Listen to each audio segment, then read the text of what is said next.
Now students, question number 8 में आपको बोल रहा है what is the usual name of the forces which can produce motion in a body which can not, लिखा हुआ है okay, which can not produce motion in a body but only changes it shape. अब ऐसे कौन से forces होते हैं? ऐसे फोर्सेस बैलेंस फोर्स होते हैं। ओके, अब देखिए बैलेंस फोर्सेस क्या होते हैं, थोड़ा सा समझ लीजिए। बैलेंस फोर्सेस ऐसे फोर्सेस होते हैं, ठीक है। मान लीजिए, देखिए ये कोई ऑब्जेक्ट है, ठीक। अब इस ऑब्जेक्ट को लीजिए, पकड़िए आप। 5 न्यूटन से आप अपनी तरफ खींच रहे हो, 5 न्यूटन से मैं अपनी तरफ खींच रहा हूँ, ठीक। क्या हो रहा है ये देखिए, ये कोई ऑब्जेक्ट है, ओके, बना लेते हैं यहाँ पे। ये देखिए बच्चों, ये एक ऑब्जेक्ट है, इसको 5 न्यूटन से आप अपनी तरफ खींच रहे हो और 5 न्यूटन से मैं अपनी तरफ खींच रहा हूँ, ओके स्टूडेंट्स। अब बताइए क्या इस पे फोर्स लग रहे हैं? Yes sir. कितने फोर्स लग रहे हैं? 2 फोर्स लग रहे हैं, एक राइट डायरेक्शन में, एक लेफ्ट डायरेक्शन में, ठीक है। तो 2 फोर्सेस तो लग रहे हैं। F1 कितना है? 5 न्यूटन। F2 कितना है? ये भी कितना है? 5 न्यूटन है, ठीक है स्टूडेंट्स। लेकिन ये बॉडी कहीं मूव नहीं करेगी, ये मोशन नहीं करेगी। क्यों? आपने जो 5 लगाया, मतलब सीधे शब्दों में बोले तो आपने जितना दम लगाया उतना ही दम मैंने लगाया। ये देखिए इस तरीके से ना आपकी तरफ जाएगी ना मेरी तरफ जाएगी, ठीक है ना। यानी कि इसका जो रिजल्टेंट है, जितने भी फोर्स लगे, कितने लग रहे हैं? 2 से ज़्यादा भी लग सकते हैं। जस्ट मैं आपको बहुत इजी एग्जांपल दे रहा हूँ, ठीक है। 2 फोर्स लगे और इन दोनों फोर्स का जो रिजल्टेंट फोर्स है, यानी कि इसका जो इक्विवेलेंट फोर्स है, इसका जो रिजल्टेंट है वो कितना है? 0 है। कैसे? 5 इधर लगा, 5 इधर, नेट फोर्स कितना आ गया? 0। नेट फोर्स कितना आ गया? 0। 5 ने 5 को कैंसिल कर दिया, सीधी सी बात है। 5 ने 5 को कैंसिल कर दिया, ये वाले 5 ने 5 को कैंसिल कर दिया, क्योंकि इनकी डायरेक्शन ऑपोजिट है। एक्चुअल में फोर्स क्या होता है? वेक्टर क्वांटिटी होती है, ठीक है। तो नेट फोर्स यदि आप यहाँ पे निकालेंगे तो नेट फोर्स का मतलब होता है रिजल्टेंट फोर्स। नेट फोर्स बोलो या रिजल्टेंट फोर्स बोलो या आप इक्विवेलेंट फोर्स बोलो, बात क्या है? सेम है। या आप इक्विवेलेंट फोर्स बोलो, बात क्या है? सेम है। तो यहाँ जो इक्विवेलेंट फोर्स, नेट फोर्स निकालोगे, कैसे निकालोगे?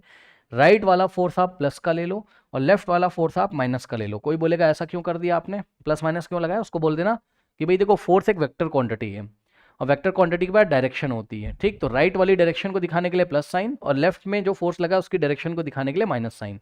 अब नेट फोर्स कैसे आ जाएगा? दिस प्लस दिस, यानी कि F1 प्लस F2, ओके। सो F1 कितना है? +5 और ये वाला प्लस ऐसे ही, और F2 कितना है? -5। तो यहाँ से आ जाएगा +5 और प्लस माइनस माइनस -5, +5 -5 कैंसिल और नेट फोर्स हो गया 0 न्यूटन। यानी कि इसके ऊपर रिजल्टेंट कितना आ गया? 0 न्यूटन, ओके। तो यहाँ पर F रिजल्टेंट कितना आ गया? जितने भी फोर्स लग रहे हैं, ठीक है, उन सब फोर्स को मिला के रिजल्टेंट, 2 ही तो फोर्स लग रहे हैं यहाँ पे, इसका रिजल्टेंट कितना आ गया? 0 आ गया। तो ऐसे फोर्सेस बैलेंस फोर्सेस कहलाते हैं। कैसे फोर्स? ऐसे फोर्सेस। ऐसे फोर्सेस जिनका रिजल्टेंट कितना होता है? 0 होता है, उनको हम क्या बोलते हैं? Balance forces. तो यहाँ पर F1 F2 किसके एग्जाम्पल हैं? बैलेंस फोर्सेस के एग्जाम्पल हैं। और बैलेंस फोर्स बॉडी में मोशन नहीं प्रोड्यूस कर सकते हैं, ध्यान से सुन लीजिए। ये अगर स्टेशनरी बॉडी है, रुकी हुई बॉडी है, तो ये रुकी रहेगी। आप 5 से खींचो, मैं 5 से खींचता हूँ, रुकी रहेगी, ठीक। तो बैलेंस फोर्स होते हैं जो वो क्या नहीं कर सकते हैं? Can not produce motion. ये मोशन प्रोड्यूस नहीं कर सकते। और क्या नहीं कर सकते? अगर कोई बॉडी मोशन कर रही है तो उसको ये, उसके मोशन को ये डिस्टर्ब भी नहीं कर सकते हैं, यानी कि उसको रोक भी नहीं सकते हैं। ऐसे समझ लो आसान शब्दों में। देखो, मान लो ये एक एरोप्लेन जा रहा है, मान लो, अज्यूम करो, ठीक है। या ये ऑब्जेक्ट जा रहा है, एरोप्लेन नहीं, चलो छोड़ो, ये ऑब्जेक्ट जा रहा है, ये ऐसा ऑब्जेक्ट जा रहा है। अब सोचो मैं और आप सुपरमैन बन के आए हवा में और इसको पकड़ लें। आप एट द इंस्टेंट आना है, आपको भी मेरे को भी, हम दोनों आए, ये चल रहा था अपना बढ़िया। सपोज ये एक कांस्टेंट स्पीड से जा रहा है और मैं पीछे से आया, आप आगे से आए और इसको पकड़ लिया। आप अपनी तरफ 5 न्यूटन से खींचते, उसको चलते हुए चल रहा था, हम दोनों हवा में उछल गए ऐसे। 5 न्यूटन से मैंने इधर खींचा, 5 न्यूटन से आपने इधर खींचा। सुनो, ये अभी भी जितनी स्पीड से चल रहा था उतने से ही चलेगा। यस सर, इसका मोशन डिस्टर्ब नहीं हुआ। क्यों? फिर से वही बात हो गई, 5 कैंसिल हो गया। चल रहा था तो क्या हुआ? नेट फोर्स तो 0 आ गया ना, ठीक है। फिर से रिजल्टेंट फोर्स 0 आ गया। यानी कि जो बैलेंस फोर्स होते हैं, फिर से बैलेंस फोर्स का एग्जांपल है, बैलेंस फोर्स मोशन प्रोड्यूस नहीं कर सकते हैं और stop can not stop a body can not stop a body which is already in motion, which is already in motion, ठीक है। ओके स्टूडेंट्स, तो बैलेंस फोर्स ये 2 काम नहीं कर सकते हैं। बॉडी में मोशन नहीं प्रोड्यूस कर सकते हैं, और अगर कोई बॉडी मोशन कर रही है तो उसको स्टॉप नहीं कर सकते हैं, उसके मोशन को डिस्टर्ब नहीं कर सकते हैं, उसको रोक नहीं सकते हैं, सीधे शब्दों में सुनो, ठीक। अब सुनिए आगे। तो बैलेंस फोर्सेस क्या कर सकते हैं? तो जवाब है बैलेंस फोर्सेस बॉडी का शेप चेंज कर सकते हैं, याद रखिएगा, बैलेंस फोर्सेस बॉडी का शेप चेंज कर सकते हैं। बैलेंस फोर्स क्या कर सकते हैं? ये क्या कर सकते हैं? Can change the shape of a body, can balance forces can change the shape of the body. अब सर इसका एग्जांपल बता दो, can change the shape of the body, इसका एग्जांपल दें। मान लीजिए बच्चों ये रबर का ब्लॉक होता, रबर अरे रबर जो लचीली होते हैं, इलास्टिक रबर, ठीक, रबर का बना ब्लॉक होता है ये। अभी तो ये बहुत रिजिड है, प्लास्टिक का है, बहुत रिजिड प्लास्टिक है। मान लो रबर का बना होता है, ठीक। अब आप इधर से खींच रहे हो, मैं इधर से खींच रहा हूँ 5 न्यूटन से, तो क्या होगा सोचो? ये ब्लॉक ऐसे एलोंगेटेड हो जाएगा, खिंच जाएगा थोड़ा सा।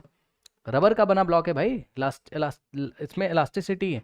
ये इस तरीके से, यानी कि अपना शेप चेंज कर सकता है। ऐसा था और आपने उधर से खींचा, मैंने इधर से खींचा, ये इस तरीके से, देखिए इसका शेप चेंज हो गया, थोड़ा सा एलोंगेटेड हो जाएगा, लंबा हो जाएगा। वापस इसको छोड़ दोगे, ऐसा हो जाएगा, ठीक है। तो यहाँ से लगा कुछ फोर्स और यहाँ से लगा, ठीक, और दोनों फोर्सेस इक्वल एंड ऑपोजिट थे, एक ही बॉडी पे लग रहे थे, बैलेंस फोर्स का एग्जाम्पल है। तो शायद इसका शेप चेंज हो जाए। और क्या कर सकते थे? ये रबर का ब्लॉक है, 5 न्यूटन से आप इधर से दबाइए, मैं इधर से दबाता हूँ, इसको इस तरीके से कंप्रेस करते हैं, ये देखिए, तो ये थोड़ा स्क्वीज हो जाएगा, थोड़ा सिकुड़ जाएगा, या सिंपल शब्दों में फिजिक्स की भाषा में बोले थोड़ा कंप्रेस हो जाएगा ये, ठीक, कंप्रेस हो जाएगा भाई, फिर से इसका शेप चेंज हो जाएगा, इसका आकार चेंज हो जाएगा। और एग्जांपल आप ले सकते हो, एक बलून ले लीजिए, ये देखिए, ये बलून ले लीजिए, इस तरीके से बलून है, ठीक, इधर फिंगर से प्रेस करो, इधर से करो, ये फिंगर से इधर से प्रेस किया और इधर से, ये ऐसे प्रेस करोगे तो गुब्बारा पिचक जाता है, देखा आपने थोड़ा सा ठीक है ना। यानी कि आपने इधर से भी लगाया, मान लीजिए 0.5 न्यूटन, इधर से भी 0.5 न्यूटन, ये ऐसे दोनों ने एक दूसरे को क्या कर दिया? कैंसिल। तो गुब्बारे के ऊपर नेट फोर्स कितना है? 0 है। यानी कि गुब्बारा मोशन तो नहीं करेगा, ना इधर जाएगा ना इधर जाएगा, लेकिन अपना शेप चेंज कर लेगा। तो कौन से फोर्स शेप चेंज कर सकते हैं? तो जवाब है बैलेंस फोर्स शेप चेंज कर सकते हैं, बस। ये देखिए कह रहा बैलेंस, पूछ रहा था what is the usual name of the forces which can not produce motion in a body, जो मोशन इन अ बॉडी में मोशन नहीं प्रोड्यूस कर सकते हैं, but only change it shape, but only shape change करते हैं। तो ऐसे फोर्सेस क्या कहलाते हैं? Balance forces. So balance forces are the forces which can not produce motion in a body but can change its shape. Okay students, note कर लीजिए।